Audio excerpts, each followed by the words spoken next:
Hello friends, स्वागत है आपका अपने यूट्यूब चैनल मैथ्स स्लोगन में। तो आज हम नाइन्थ के मैथ की शुरुआत करेंगे।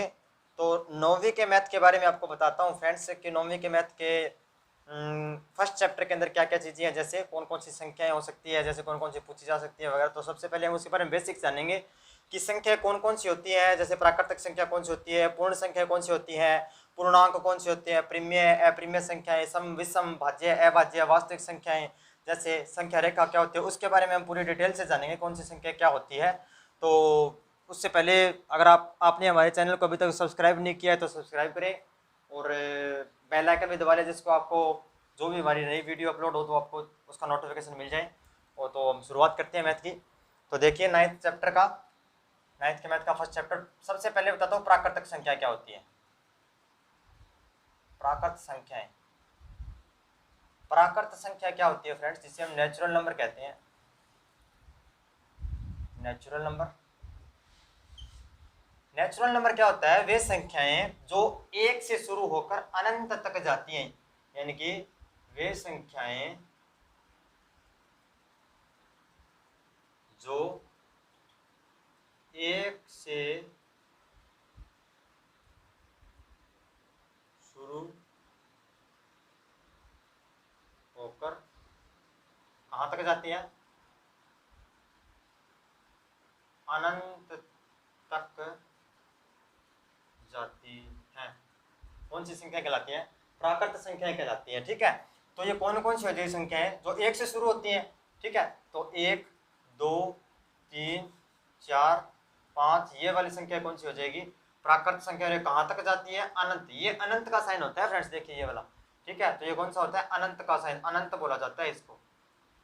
अनंत, अनंत का मतलब क्या होता है, इंग्लिश मीन्स होता है इन्फिनिट,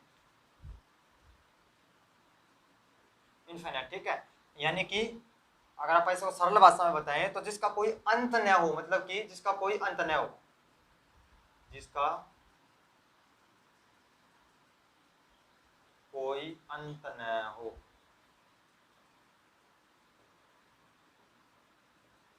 ठीक है, जिसका कोई अंत ना हो, मतलब कि हम पता है ना हो कि हमें कहाँ तक जाना है, एक दो तीन चार, आप कहाँ तक पढ़ सकते हो, ये 100, 200, 500, 1000, 10,000, लाख, 10 लाख, करोड़, 10 करोड़, कहाँ तक जा सकते हो, आपको पता ही नहीं है कहाँ तक जाना है आगे। ठीक है, तो वो क्या कहलाता है, अनंत कहलाता है, इन्फिनिटी कहलाता है। ठीक है, तो पहली संख्या होगी प्राकृत संख्या। ठीक है, तो ये क्या होती है, तो दूसरी देखते हैं, दूसरी संख्या कौन सी होती है, दूसरी होती है पूर्ण संख्या। पूर्ण संख्या यानी पूर्ण संख्या कौन सी होती है, होल नंबर। ठीक है, होल नंबर कौन सा होता है, वे संख्याएं, वे संख्याएं जो जीरो से शुरू होकर, जीरो से शुरू होकर अनंत तक जाती हैं। कहाँ तक जाती है, अनंत तक जाती है, क्या कहलाती है, पूर्ण संख्या कहलाती है।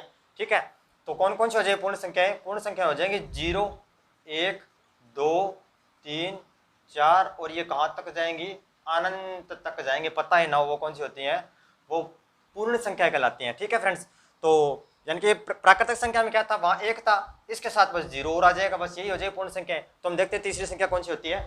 इसमें तीसरी संख्या होती है फ्रेंड्स पूर्णांक। तीसरी संख्या होती है पूर्णांक। पूर्णांक मतलब इंटीजर।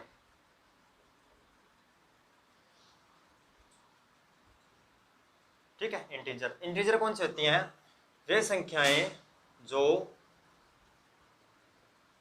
वे संख्याएं जो माइनस के इन्फिनिटी से लेके, से लेकर, माइनस के इन्फिनिटी से लेकर प्लस के इन्फिनिटी तक जाती हैं। ठीक है, वो कौन सी कहलाती हैं, पूर्णांक कहलाती हैं। जैसे कि उदाहरण के रूप में, यानी कि मान लीजिए माइनस के इन्फिनिटी से शुरू हो गई संख्या, और ये आते आते आते आते यहाँ आ गई, आते आते आते जैसे -3 तक आ गई, फिर -2 आ गया, -1 भी आएगा, 0 भी आएगा, 0 के बाद यहाँ 1 आएगा, 2 आएगा, 3 आएगा, 4 आएगा। ठीक, और ये कहाँ तक चली जाएगी आगे, प्लस के इन्फिनिटी से, यानी कि माइनस की संख्या उससे आ रही है, जीरो भी आ गया और आगे प्लस भी चला गया, यानी कि ये नेगेटिव संख्या हो जाएगी, यहाँ इधर वाली साइड ये जीरो हो जाएगा और आगे ये पॉजिटिव संख्या हो जाएगी। ठीक है, ये ऋणात्मक और ये धनात्मक संख्या है। ठीक है, तो ये होगी अपने पूर्णांक। अब देखते हैं 4 नंबर पे। ठीक है, अब देखते हैं 4 नंबर पे। 4 नंबर पे कौन सी होती है? प्रिमेय संख्याएं। 4 नंबर पे होती है प्रिमेय संख्याएं। प्रिमेय संख्या कौन सी होती है? Rational number. ठीक है, रैशनल नंबर। रैशनल नंबर कौन सी होती है? वे संख्याएं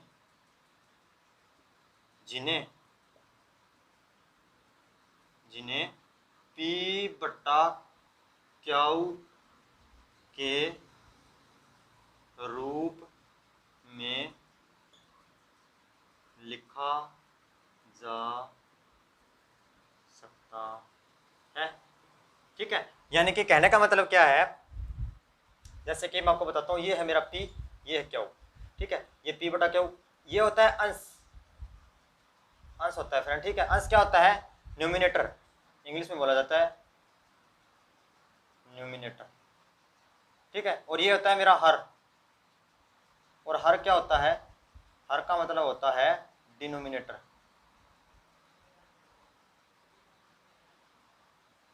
ठीक है, डिनोमिनेटर। ठीक है, ये आपने नोट कर लिया, इसको रेज कर देता हूँ, ऊपर लिख देता हूँ मैं यहाँ। ठीक है, तो देखिए ये हो गया हर।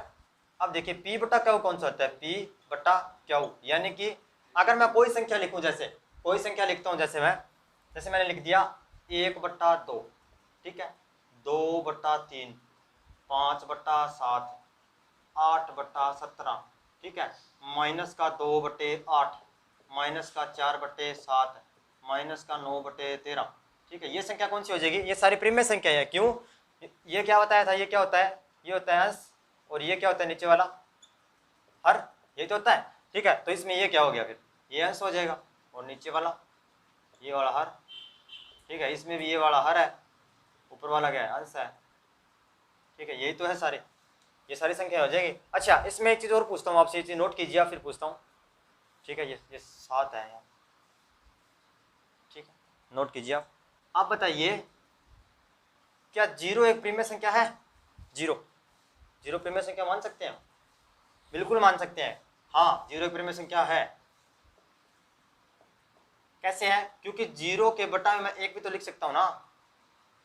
कोई संख्या होती है, जैसे मेरा 2 दे रखा है मेरे को, 2। ठीक है, क्या 2 प्रिमेय संख्या है? हाँ है। क्यों? क्योंकि इसके नीचे एक भी तो लिख सकते हैं ना। क्या 8 प्रिमेय संख्या है? हाँ है, एक लिख सकते हैं। क्या -2 प्रिमेय संख्या है? हाँ है, एक लिख सकते हैं। ठीक है, कोई प्रॉब्लम? ठीक है, कोई भी संख्या होती है प्रिमेय संख्या होती है, लेकिन इसने एक यहाँ कंडीशन दी है प्रिमेय संख्या की, क्या कि Q is not equal to 0। ये मोस्ट इंपॉर्टेंट होती है friends, Q is not equal to 0। ठीक है, अब क्या होता है, यानी कि इसने क्या कहा है कि P बटा क्यू होता है मेरा, ये वाला जो हर होता है ना, हर मेरा 0 नहीं होना चाहिए। अगर हर 0 हो गया तो वो प्रिमेय संख्या नहीं कहलाएगी। ठीक है, कैसे? जैसे 1/0। ठीक है, 1/0 क्या ये प्रिमेय संख्या है? नहीं है, 1/0 प्रिमेय संख्या नहीं है, लेकिन 0/1 प्रिमेय संख्या है। कैसे है? देखिए, मैंने क्या बताया? हर, यानी कि नीचे वाला 0 नहीं होना चाहिए, ऊपर वाला 0 हो सकता है, कोई दिक्कत नहीं है। नीचे वाला अगर 0 हो गया, जैसे नीचे वाला 0 हो गया तो ये इनफाइनाइट हो जाएगा, कि इसको परिभाषित नहीं किया जा सकता। ठीक है, यानी कि परिभाषित नहीं किया जा सकता। ठीक है, परिभाषित नहीं किया जा सकता, ये क्या हो जाएगा? इनफाइनाइट। हाँ, ये प्रिमेय संख्या है मेरी, ये प्रिमेय है। क्यों है? क्योंकि इसमें हर जो है वो 0 नहीं है। ठीक है, तो देख अगली वाली संख्या देखते हैं आपका कौन सी है। देखिए कौन सी होती है? नंबर 5, अप्रिमेय।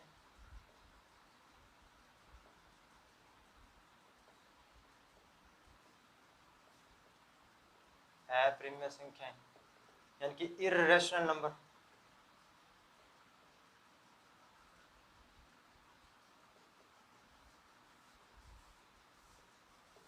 Irrational number. अब इर्रेशनल नंबर कौन से होते हैं? अप्रिमेय संख्याएं वे संख्याएं जिनका वर्गमूल करने पर, जिनका वर्गमूल करने पर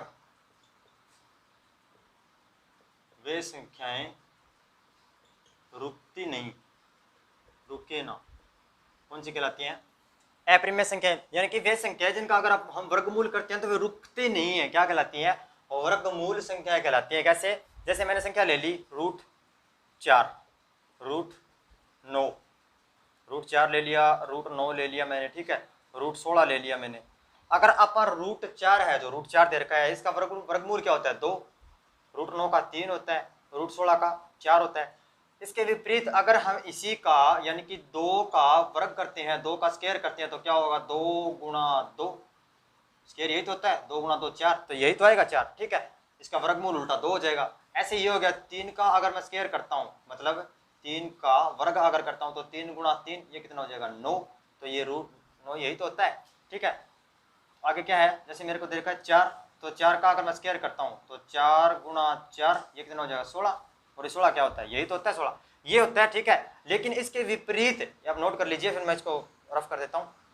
संख्या मेरी 2 बच गई, √2 बच गई, √3 हो गई, ठीक है, √5 हो गई, √6 है, √7 है, √8 है, ठीक है। ये वाली जो संख्या होती है ना, ये वाली संख्या, इनका पूरा के वर्गमूल नहीं निकलता, इन संख्याओं का पूरा वर्गमूल नहीं निकलता। क्यों? क्योंकि इनका कुछ पॉइंट में आएगा, जैसे ऐसे चलता जाएगा, ठीक है। जैसे कि 1/3, 5, 8, 7 ऐसा कुछ चलता ही जाएगा आगे, ठीक है, रुकेगी नहीं, ये संख्या चलती ही जाएगी। वो कौन सी होती है? अप्रिमेय संख्या कहलाती है, जिनके आगे डॉट डॉट डॉट लगा हुआ है, अप्रिमेय संख्या होती है, ठीक है। अगर ऐसी कुछ संख्या लिख दी मेरे को कि 2.8873 डॉट डॉट डॉट लगा दिया, तो ये मेरी कौन सी है? ये मेरी अप्रिमेय संख्या है, ठीक है। जिसके साथ ये डॉट डॉट वगैरह लगा आ जाए तो वो क्या कहलाती है? क्या कौन सी होती है? इवन नंबर, सम संख्या, इवन नंबर। अब इवन नंबर कौन सी थी? वे संख्या तो वे संख्याएं जो 2 से विभाजित हो जाती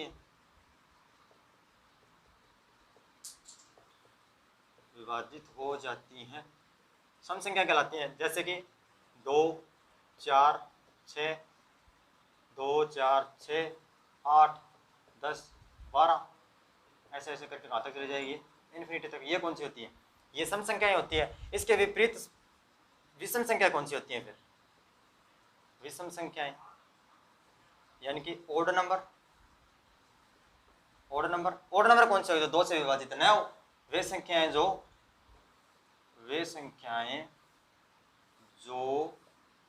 2 से विभाजित न हो, ठीक है, जो 2 से विभाजित न हो, कौन सी होगी? विषम संख्याएं। जैसे कि 1, 3, 5, 7, 9, 11, 13, ये वाली संख्या कौन सी होती है? विभाजित संख्या कहाँ तक जाती हैं? इन्फिनिटी तक जाती है, ठीक है, ठीक है। ये संख्या कौन सी हो जाएगी? विषम संख्याएं। तो इसके करेंगे चैप्टर, ठीक है, क्योंकि इनके बारे में पता करना बहुत जरूरी है कि संख्याएं होती कौन सी हैं, ठीक है। तो आगे होती है अपनी भाज्य संख्याएं, भाज्य संख्याएं, ठीक है। भाज्य संख्या कौन सी होती है? कोप्राइम नंबर कौन सी होते हैं? वे संख्याएं, ये बहुत इंपॉर्टेंट है, वे संख्याएं, ठीक है, वे संख्याएं जिनके 2 से ज्यादा गुणनखंड बनते हैं, ज्यादा क्या बनते हैं? गुणनखंड बनते हैं, गुणनखंड बनते हैं, कौन सी कहलाती हैं? भाज्य संख्याएं कहलाती हैं, ठीक है। अब भाज्य संख्याएं होती कौन सी है? सबसे पहले भाज्य संख्याएं होती है जिनके, मैंने क्या बोला, जिनके 2 से ज्यादा गुणनखंड बनते हैं। तो ये 4 से शुरू होती हैं, 4, 6, 8, 9, 10, 12, 14, 15, ठीक है, आगे 16, 18, 20, 21, 22, ठीक है। ये वाली संख्या जो होगी कौन सी हो जाएगी आगे तक? फिर में ये भाज्य संख्या, देखिए इसके अंदर 9 आया है फ्रेंड्स, जो पीछे आ रही थी यानी कि सम संख्या विषम संख्या वो अलग अलग थी, ये विषम संख्या में आता था, ठीक है, ये सारे सम संख्या के अंदर थे, बाकी ये विषम संख्या में था, ठीक है। उसके बाद ये विषम संख्या में था, ये विषम संख्या में, लेकिन भाज्य संख्या के अंदर ऐड हो जाएंगे, इसलिए कह रहा हूँ आपको बहुत ज़्यादा इंपॉर्टेंट है क्यों? क्योंकि अभी अभी बताता हूँ आपको कैसे हुआ ये। देखिए क्या बोला गया है कि जिसके दो से ज्यादा गुणनखंड होते हैं वो कौन सी होती है? भाज्य संख्या है। तो वह गुणनखंड क्या होते हैं? सबसे पहले देखिए गुणनखंड होता है कि ये जो संख्या है जो हम यहाँ लिख रहे हैं, ये संख्या किस किस के पहाड़े में आती है, ठीक है, वो गुणनखंड कहलाता है। ठीक है, तो देखिए एक होता है एक, एक के पहाड़े में सभी संख्याएं आती है, जो भी संख्या होती है सारी एक के पहाड़े में आती है। तो एक के पहाड़े में 4 तो आएगा, ठीक है, दो के पहाड़े में भी 4 आएगा, दो दूनी 4, और खुद 4 के पहाड़े में भी 4 आएगा। तो देखिए कितने गुणनखंड हो गए इसके? 1 2 3, 3 गुणनखंड हो गए। ठीक है, तो ये 2 से तो ज्यादा हो गए ना, तो ये कौन सी होगी? भाज्य संख्या है। इसके बाद आप ये ले लेते हैं, जैसे 8 ले लिया, 8 8 किस चीज के पहाड़े में आएगा? 8 एक के पहाड़े में आएगा, क्योंकि एक के पहाड़े में तो सारी संख्याएं आती हैं। ठीक है, एक के पहाड़े में 8 आ गया, दो के पहाड़े में भी आएगा, 2 चौके 8, 4 के पहाड़े में भी 8 आएगा, और खुद के पहाड़े में भी 8 आएगा। ठीक है, एक और स्वयं के पहाड़े में सारी संख्याएं जाती है। ठीक है, इसके विपरीत जो बच गया ना, इसके विपरीत जो भी हो गया, इसके अलावा जो भी बच गया, ठीक है, एक के और स्वयं के पहाड़े में तो सारी संख्याएं जा ही जाएंगी, इसके बाद जो भी बच गया ना वो कौन सी कहलाएगी? भाज्य संख्याएं कहलाती है। ठीक है, तो इसके अंदर कितने बन गए? गुणनखंड 4 बन गए, 1 2 3 4। ठीक है, अब देखिए ये 9, ये 9 ले लेते हैं। देखो 9, 9 किस किस के पहाड़े में आएगा? 9 आएगा, 9 आएगा एक के पहाड़े में, ठीक है, 9 आएगा 3 के पहाड़े में, ठीक है, 9 आएगा खुद 9 के पहाड़े में, इतने पहाड़े में और तो नहीं आएगा। ठीक है, तो ये देखिए 3 बन गए ना, इससे ज्यादा हो गए, तो ये क्या होगी? भाज्य संख्या है। इसके अलावा भी देख लेते हैं, एक और आगे देख लेते हैं, जैसे 15 ले लो आप, 15। ठीक है, 15 किस किस के पहाड़े में आएगा? 15 एक के पहाड़े में आएगा, 3 के पहाड़े में आएगा, 5 के पहाड़े में आएगा, और खुद 15 के पहाड़े में आएगा। ठीक है, तो आप करके देख लीजिएगा ये सारी की सारी संख्याएं, जैसे कि जो भी संख्या आपको दी हुई आ जाए वो किस किसके पहाड़े में आएगी, वो कौन सी होगी? ठीक है, भाज्य संख्याएं। तो आप ये नोट कर लीजिए। इसके बाद आप पढ़ते हैं अभाज्य संख्याएं। अभाज्य संख्याएं, अब ये अभाज्य संख्या क्या होती है? अभाज्य संख्याएं यानी कि प्राइम नंबर। ठीक है, अभाज्य संख्या प्राइम नंबर वे संख्याएं जो वे संख्याएं जो एक व स्वयं से एक, ठीक है, जो एक यानी कि एक व स्वयं से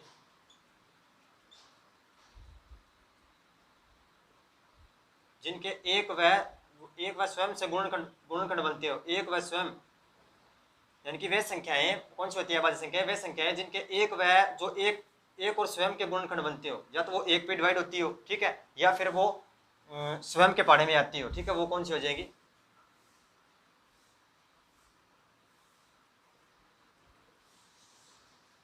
अभाज्य संख्या। ठीक है, अभाज्य संख्या हो जाएगी, तो कौन सी होती है अभाज्य संख्याएं? अभाज्य संख्या होती है, ये स्टार्ट होती है फ्रेंड्स 2 से, 2 3 5 7 9 नहीं आएगा इसमें। क्यों नहीं आएगा? क्योंकि 9 उसमें आ गया भाज्य संख्याओं में। 11 आ जाएगा, 13 आ जाएगा, 17 आ जाएगा, ठीक है, उसके बाद 19 आ जाएगा, 23 आ जाएगा, 29 आ जाएगा, ठीक है, 31 आ जाएगा, उसके बाद कौन सा आएगा? 31 के बाद 37 आ जाएगा। ठीक है, ये वाली संख्या कौन सी कहलाती है? अभाज्य। सबसे छोटी अभाज्य संख्या कौन सी है? सबसे छोटी अभाज्य संख्या, सबसे छोटी अभाज्य संख्या कौन सी है? अभाज्य संख्या 2 सबसे छोटी, यानी कि वे संख्याएं जो या तो एक से एक के पहाड़े में तो आए आएंगी, या फिर स्वयं या खुद के पहाड़े में जो आती है उसके अलावा किसी के पहाड़े में ना आए, वो क्या होती है? अभाज्य संख्या। अब देखिए कौन सी होती है। देखिए सबसे पहले हमें 2 लिया, कि 2 क्यों होती है? 2 इसलिए होती है क्योंकि 2 एक के पहाड़े में तो आई आएगी, और खुद के पहाड़े में आएगी, और किसी के पहाड़े में आएगी क्या? और किसी के पहाड़े में नहीं आएगी। और देख लीजिए, जैसे हमने ले लिया 5, 5 एक के पहाड़े में आएगा, और 5 खुद के पहाड़े में आएगा, और किसी के पहाड़े में 5 आएगा। और ले लीजिए, जैसे हमने ले लिया 17, 17 किसके पहाड़े में आएगा? एक के पहाड़े में आएगा, और खुद 17 के पहाड़े में आएगा, और किसी के पहाड़े में आएगा 17 नहीं आएगा। ठीक है, और ले लीजिए, जैसे हमने ले लिया 29, 29 लिया, 29 किसके पहाड़े में आएगा? एक के पहाड़े में आएगा, और खुद के 29 के पहाड़े में आएगा, और किसी के पहाड़े में आएगा नहीं आएगा। तो इसके या तो एक से जाती है या स्वयं खुद से जाती है, एक से स्वयं से एक स्वयं एक स्वयं, यही तो होता है। ठीक है, ये कौन सी होती है? अभाज्य संख्या। ठीक है, तो वास्तविक संख्याएं, जितनी भी संख्याएं होती है, वास्तविक संख्या कौन सी होती हैं? जितनी भी संख्याएं होती है, जैसे प्राकृत संख्याएं हो गई, प्राकृत हो गई, ठीक है, पूर्णांक हो गए, सारे पूर्णांक हैं, ठीक है, जितनी पीछे संख्या की हैं, या प्रीम्य है या अप्रीम्य है। जो हम पीछे संख्या करके आए ये सारी की सारी भाज्य हैं, सम है, विषम है, अभाज्य है। ये सारी की सारी क्या कहलाती हैं? सारी की सारी वास्तविक संख्या कहलाती है, जिनके सारे नंबर्स आ जाते हैं। टोटल नंबर्स जिस जो भी संख्याएं हैं सारी की सारी संख्या जिसमें आ जाती है वो कौन सी कहलाती हैं? वास्तविक संख्या यानी रियल नंबर कहलाती हैं। ठीक है, यानी क्या कहलाती है वो? रियल नंबर, जिन्हें आर से डिनोट किया जाता है, बड़े आर से, रियल नंबर। ठीक है, तो कौन कौन सी हो जाएगी? जैसे एक रियल नंबर है 1.1 भी हो जाएगी, 1.1111 ये भी हो जाएगी, 1.1/2 हो जाएगी, -1/3 हो जाएगी, माइनस का 3 हो जाएगी, √2 हो जाएगी, √8 हो जाएगी, 5 हो जाएगी। जैसे कोई संख्या है, सारी संख्या क्या कहलाती है? वास्तविक संख्या कहलाती है। ठीक है फ्रेंड्स, तो आप नोट कर लीजिए। उसके बाद टॉपिक कौन सा है? लास्ट टॉपिक होता है संख्या रेखा, जो आपका चैप्टर चलेगा। संख्या रेखा छोटा सा टॉपिक है, बिल्कुल कुछ नहीं है इसके अंदर। संख्या रेखा, संख्या रेखा क्या होती है? जैसे हमने कोई रेखा बना लिया ऐसे, ठीक है, ये रेखा है कोई, ठीक है, यहाँ क्या होता है? यहाँ 0 होता है, 0, ये 1, ये 2, ये 3, ये 4, ये 5, ऐसे चलेगा। यहाँ -1, -2, -3, -4, ऐसे करते कहाँ तक आ जाएगा? ये इन्फिनिटी तक आ जाएगा यहाँ भी, और यहाँ भी आगे इन्फिनिटी तक चला जाएगा ये। ठीक है, कहाँ तक चला जाएगा? प्लस का इन्फिनिटी तक, ये माइनस का इन्फिनिटी तक। ठीक है, ये संख्या रेखा कहलाती है, जिसके अंदर इधर वाली साइड में माइनस वाले होते हैं, यानी कि ऋणात्मक होते हैं, नेगेटिव होते हैं। यहाँ कौन से होते हैं? प्लस वाले होते हैं। ठीक है, यानी 0 0 के ये होता है मेरा लेफ्ट साइड, यानी कि बायां पक्ष, और ये वाला कौन सा होता है मेरा? राइट साइड, यानी कि दायां पक्ष। ठीक है, तो यानी कि कौन कौन सी हो जाएगी? 0 के इधर वाली साइड यानी राइट साइड में जो भी जाएंगी, दाएं पक्ष दाएं साइड जो भी जाएगी वो कौन सी होगी? प्लस वाली। और लेफ्ट साइड जितनी भी आएंगी इधर वाली साइड में वो कौन सी हो जाएगी? माइनस वाली। अपने हाथ का ले लिया करो फ्रेंड्स, हाथ आप लिखते हो उनसे, कौन से हाथ से लिखते हो? राइट साइड से लिखते हो, तो राइट वाली साइड कौन सी हो जाएगी? प्लस वाली। और लेफ्ट साइड कौन सी हो जाएगी? दूसरे वाले हाथ वाले कौन सी हो जाएगी? ठीक है, नेगेटिव वाली। तो आज के लिए इतना है फ्रेंड्स, अब हम शुरू करेंगे 9th का मैथ है जो प्लस जैसे 1.1 एक्सरसाइज। इससे पहले आपको ये संख्या पता होना चाहिए, उसके बाद सारा कुछ आपका समझ में आ जाएगा। ठीक है, तो अगर आपको ये वीडियो अच्छी लगी हो तो आप वीडियो को लाइक करें, चैनल को सब्सक्राइब करें और ज़्यादा से ज़्यादा शेयर करें, जिससे और बेल आइकन जरूर दबाएं, जिससे आपको हमारी जो भी नई वीडियो अपलोड होती है वो आपको जल्दी से जल्द मिल सके। ठीक है, थैंक यू।